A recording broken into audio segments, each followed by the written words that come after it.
All right, let's start. ISU pays poverty wages. ISU pays poverty wages. ISU pays poverty wages. ISU pays poverty wages. All right, so I just want to echo some of the important topics that a lot of my fellow graduate workers have said now. For those of you who don't know, I'm from Puerto Rico, so I had to travel miles to start my PhD program here. And for those of you who don't know, this is the 4th-year anniversary of Hurricane Maria. So basically, after the hurricane, after the earthquakes, I traveled here to ISU to find to my surprise that I had to pay a bunch of student fees in order to be able to not only hold my assistantship, but also start my degree in ISU. That's a bunch of bullshit! Something, and this is information that's not necessarily public to us. I have talked to many graduate workers that were surprised and shocked as I was. Basically, university's response was that I should have been responsible and asked the university about the fees, which I knew nothing about before starting the program. Let's talk about our contract. Basically, graduate workers have a 9-month contract. However, in August and in May, we only get paid half of what we work.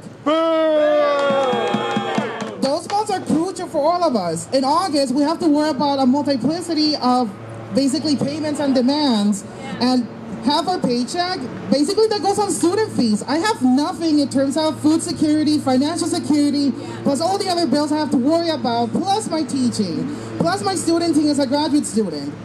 That ain't right.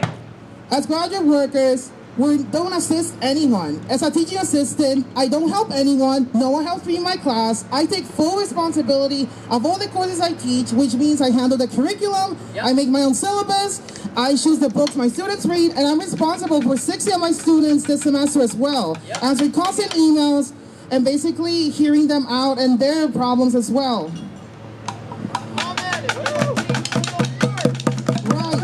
And all their grandparents that suddenly died.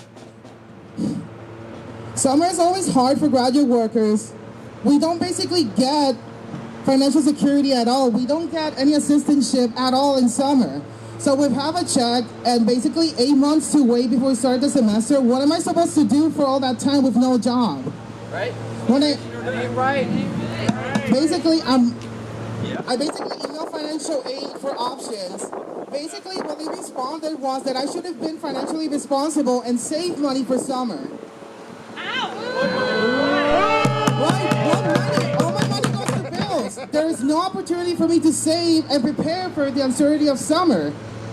I'm really thankful for the food pantry because as a grad worker, as a hungry grad worker, I always go to the food pantry on Fridays from 4 to 6 just to get and meet my ends meet and handle my food securities that way.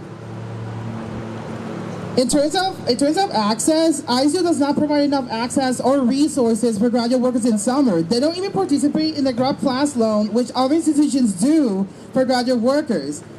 So basically, I'm left with an option to starve to death or choose student loans so I don't live in poverty or avoid the latter. That ain't right! This past summer has been hard for many reasons. However, for more reason, that's why we have to keep fighting for the Graduate Workers Union. We have to express our voices. We have to communicate the real problems that we suffer on a daily basis as graduate workers. It's not right that basically we make poverty wages when we make the same exact work as any tenured professor running their own classes. So y'all, that ain't right. So y'all, I just wanted to express this, and we need to keep fighting the good fight. ISU pays poverty wages. ISU pays poverty